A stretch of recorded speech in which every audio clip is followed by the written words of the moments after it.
Rivers of living water reshape the land. From John 7, verse 38, out of the believer's heart shall flow rivers of living water. What better thing to flow out of a believer's heart? Rivers of living water. Not just drops, not pools, not a puddle with no force behind it, but rivers, plural. Rivers are unstoppable, purposeful, flowing, creative. Rivers tumble single-mindedly toward a distant destination.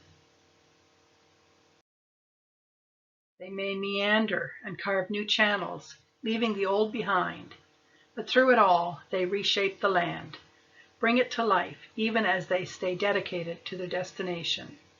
Rivers of living water. What a metaphor for the believer, to be purposeful, powerful, flowing, creative, persevering. Jesus did not come to that metaphor by chance. As the Feast of Tabernacles is reaching its climax, he stands among crowds of pilgrims in the temple grounds. They wait for the chief priest to take water drawn from the pool of Siloam through the crowds up to the high altar. There the water would be poured out to symbolize the water that God provided in the wilderness.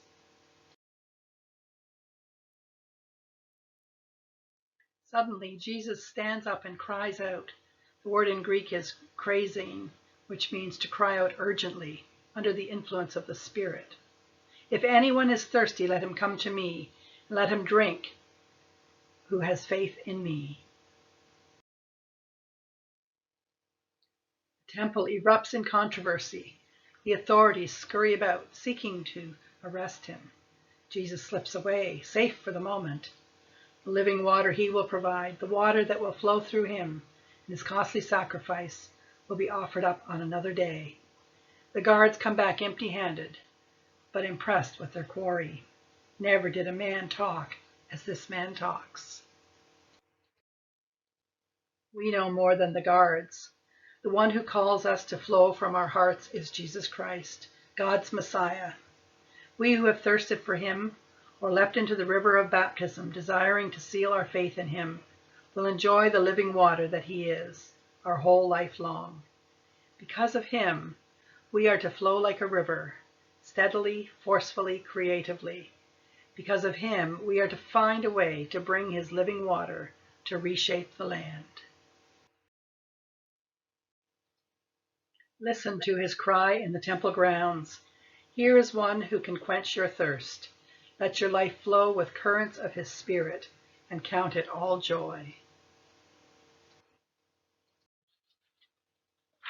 Please join me in prayer. Holy One, you steal this moment in the sun, the high point of the feast. It is your gift to give out the waters of life, and not ours or any other, high, low, or speckled.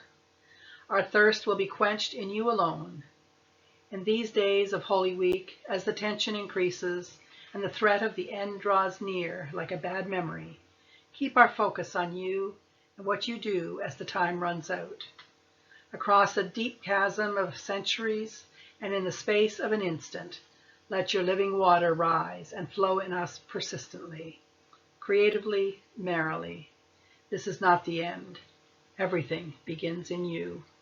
Amen. I offer you this question for reflection.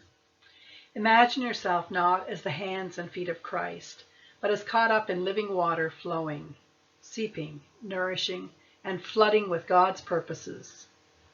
Where do you need to seep? Where do you need to flow with force?